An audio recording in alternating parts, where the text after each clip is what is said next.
everybody. Happy Wednesday. Happy hump day. Good evening, everybody.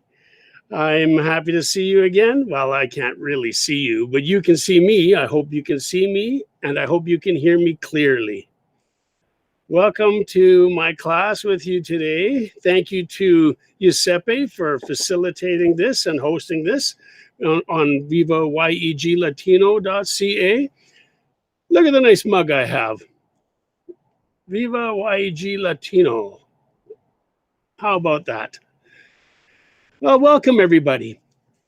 If there are any newcomers today, it's nice to have you with us. And I hope you can hear my voice, listen carefully. And for those of you that were with us last month, I'm glad that you're back, and we will have a little review. Let's review what we talked about last week. So we had 3 topics last week, and the first one, we talked about the idiom, hindsight is 2020. Well, I hope that you made some examples. Oh, I see you. Oh, good. You made, okay, good. Raise your hand if you made some examples. Oh, good. I see lots of hands up. I'm joking. I can't see you. But I hope that you made your own examples, and I hope that you tried using that idiom. You know, it's good to make some sentences and write them out, and then try to use them. Try to use the idioms. Try to use them when you talk with people. Find a pen pal or find somebody to practice with. I know it's not easy to find somebody, but you can also pretend. You can pretend, you know, if you have a picture. Let me see, what do I have? What have I got here? Okay, we have this lovely lady here. I'll pretend she is my language partner. You might know this lady. She is an MLA in Edmonton. I will talk directly to her. I'm going to say, hello, Heather. Oh, how are you today? And I will pretend. We have to make believe sometimes. It's not easy to find a language partner, so we have to pretend. So she's going to be my language partner. Hello, Heather. How are you? Oh, that's a very nice necklace you have on. Oh, yeah. Oh, yeah, I didn't shave. Oh, yeah, I know. I forgot to shave this morning. Oh, thanks for mentioning that, Heather. Well, you know, I forgot that I was going to be teaching tonight. Oops.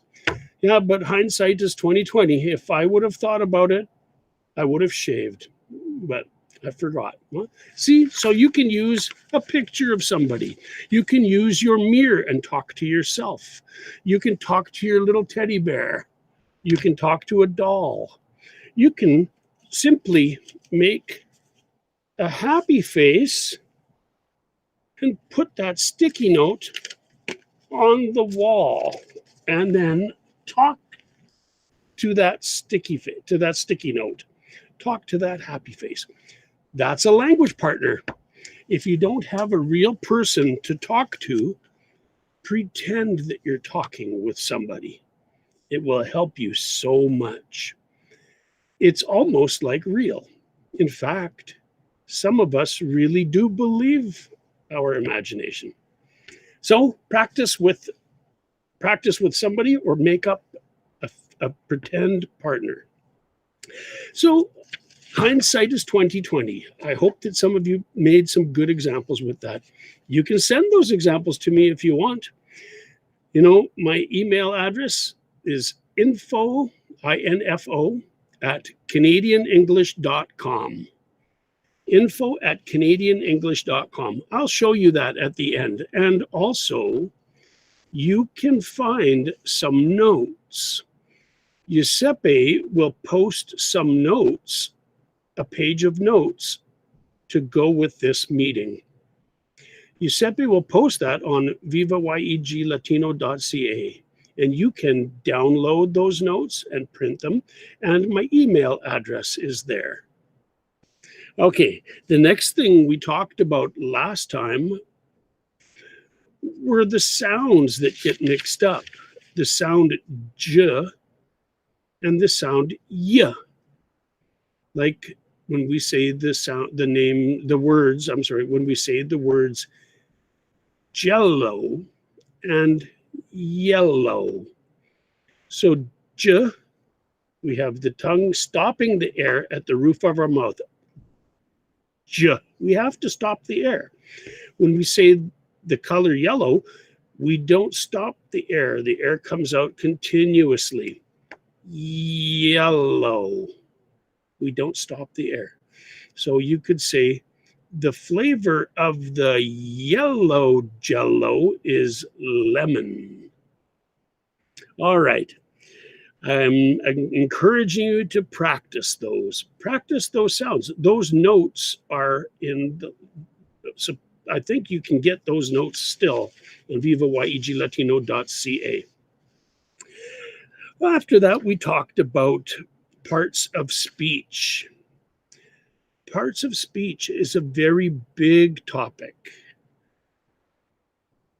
We will talk about little bits of it as we go along. So we talked about parts of speech last time, and we're going to continue today. Okay, let's get started.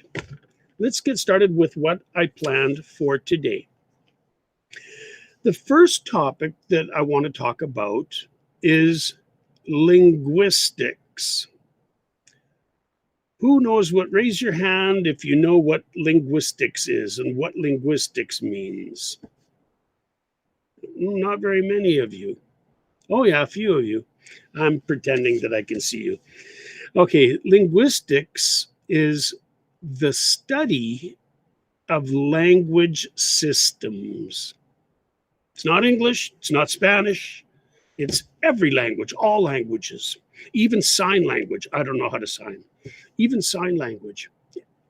And some people would even say there's body language. I mean, linguistics for body language, but not really. Linguistics is the study of language systems. Now, what are the parts? Let's think about the main parts of linguistics. What are those systems? Well, one of them is the system of sounds or phonetics. Phonetics. All languages have sounds except for sign language.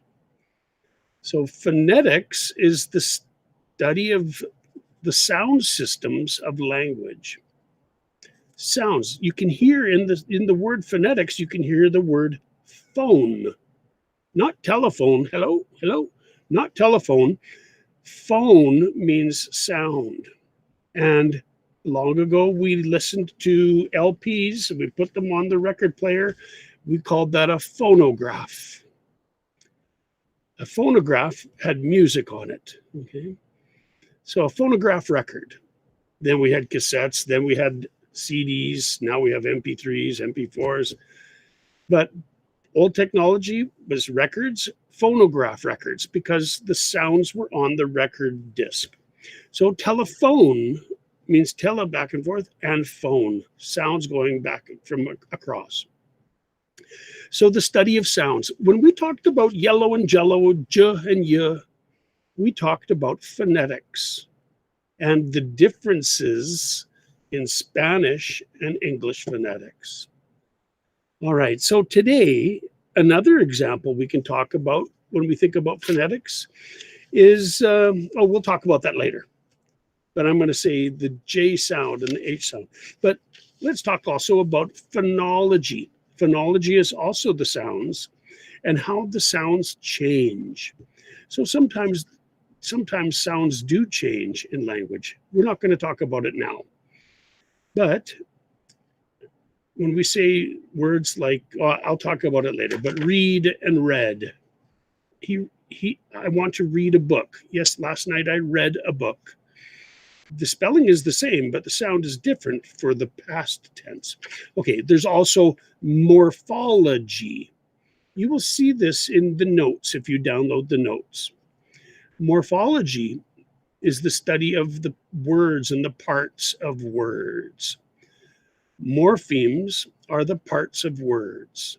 So we think about things like ed and ing when we say skied and skiing, or we think about root words and suffixes. So morphemes are the smallest pieces of meaning. So there's phonetics, phonology, morphology. Next, there is syntax. And syntax is like grammar. It's the organization, the way phrases are organized, the way a sentence is made up of phrases. And then finally, there's also semantics. And semantics is the study of meaning. What does it mean? Okay, we really have to think about, why do we need to talk about linguistics and language systems? When you study a language, it helps you to study and think about the different parts, the different components. Sometimes you think about morphology and you study about suffixes. Sometimes you think about phonology and phonetics and you practice sounds and pronunciation. Sometimes you think about semantics and you think about the meaning. So when we learn a language, when we study a language, it helps very much to think about what part of language is it. It helps us to focus. It helps language learners to focus. It's just like when you go shopping at the grocery store.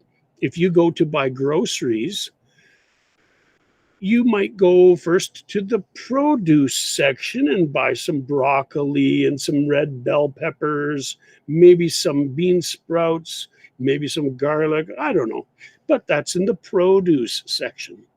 Then there's the dry goods section where you buy flour and maybe sugar and some cinnamon or whatever, something for baking. Oh, then you have to go to where all the deli and the meats and the freezer section and the dairy where you can buy cheese and milk. So the grocery store is made up of sections, different parts. So you can make a grocery list and say, oh, I just need to go to the dairy section. All I need is some cheese, some eggs, and some milk. Oh, and the bakery section because I need some bread. You don't have to go everywhere. You focus what you need. So, like that, when you study language, it helps to focus on some part. So let's talk about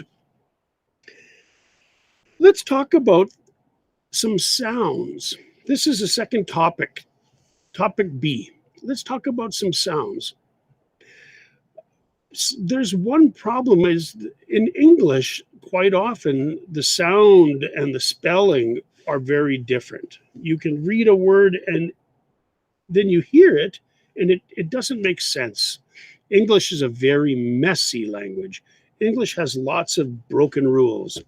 So the spelling in English is not so easy. But I want to make a point about something. Quite often we talk about the sounds and the spellings, and I know that Spanish people pronounce the letter J like the letter H sound. So, for example, English speakers make mistakes too. When they see the word jalapeno pepper, it's spelled with a J. Some English speakers will even say jalapenos. Oh, those jalapenos are too hot for me. Yeah, not too many people. Most people know. But still, I hear it sometimes. But also, Spanish people, I know it's jalapeno. I know it's jalapeno, even though it's spelled with a J. I know that the phonetics and phonology of Spanish and English are different. But sometimes, for example, Spanish people will write text messages in their phones. And oh, it's so funny. And they'll write, ha, ha, ha, ha, ha. But they type in the letters J-A, J-A, J-A.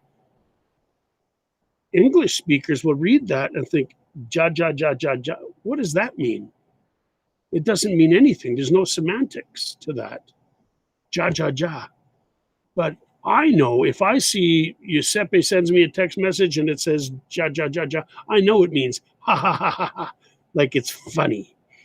So keep in mind that in English, you have to type in HA to say ha ha, not JA. This is something we call sound spelling connection or sound spelling correspondence. We always have to think about the way it sounds and the way it's written. We don't write things exactly as they sound sometimes. So think about that. That's thinking about the phonetics and phonology of English. In this case, it's the phonetics. How do English people pronounce the letter J? Spanish people pronounce it as ha or JA as ha. So it's different. We just need to think about it. All right. I hope that's not too confusing. I hope that you can understand me. Well, let me think. What else was I going to mention about semantics? Oh, I've got a good example. Another big mistake that people make when speaking English is they often confuse the meanings of words. So, this is semantics. If somebody says, I'm so stressful, that they usually are making a mistake. Here's an example. Okay, listen to my example. Imagine there's somebody who's studying for their test. They're studying and studying and studying, and then they say to their friend, oh, my test is going to be tomorrow. Oh, I'm so stressful. Is that correct? No, it's not correct. Okay, I'm going to say it again. Oh, Jim, I can't believe my test is tomorrow. I didn't study enough yet. Oh, I'm so stressful. Stressful. No, that's wrong. Let me explain why. Stressful, it's not, you can't say, I'm so stressful. In this case, we should say, I'm so stressed. I'm stressed out. What's stressful? Not me. The test is stressful. The studying is stressful. And the studying and the test date is stressful. And that's making me feel stressed. Okay, so don't say, oh, I'm so stressful. Don't say that. Instead, say, the test is so stressful. I'm stressed out. The test is making me stressed out. The stressful test is making me stressed out. Okay, so we have the semantics and the meaning of it. We have to think about that. We also have to think stressful. It has two parts, stress and full. What does full mean? It means full of stress. So here we have to think about the meaning of it. It makes sense to say I'm stressful, but no, I'm full of stress. But no, we have to say I'm stressed. The test is making me stressed. So this is unusual. Here are some more examples. When we talk about beauty and good things, beauty, health, what else could I say? I wrote something down here. Okay, beautiful. Let's say beauty and health. We can say healthful, full of health. Beauty, full of beauty. She is so beautiful. She's so beautiful in her wedding dress. Oh my gosh. She is full of beauty, so beautiful. That breakfast looks so healthful. You have orange juice and eggs, and okay, so full of healthy ingredients. Stressful. I could say I'm full of stress, but really, it doesn't make sense. The semantics are different. I'm so stressed out. The test date is stressful. If I say I'm stressful, that means I'm the one making other people upset. If I say I'm so stressful, that means I'm the bad guy making everybody feeling stressed. So we have to think about the meaning. What is full of stress? In our case, we have to think, why are we feeling stressed? Because something is stressful to us. Okay, another example. What are some synonyms of stressed? I'm so worried. I'm so stressed. The exam isn't stressed. The exam isn't worried. The exam is stressful to us. So we have to think of what is making the problem, what is causing the stress. Okay, so we have to think about the meaning, think about the semantics. Okay, I hope it's not stressful to you. I hope you are not feeling stressed about learning this. You will learn little by little. All right, so some words to think about: playful, beautiful, stressful. So we can say the child is playful. The lady is beautiful in her wedding dress. The breakfast is a very healthful breakfast. But what about the word awful?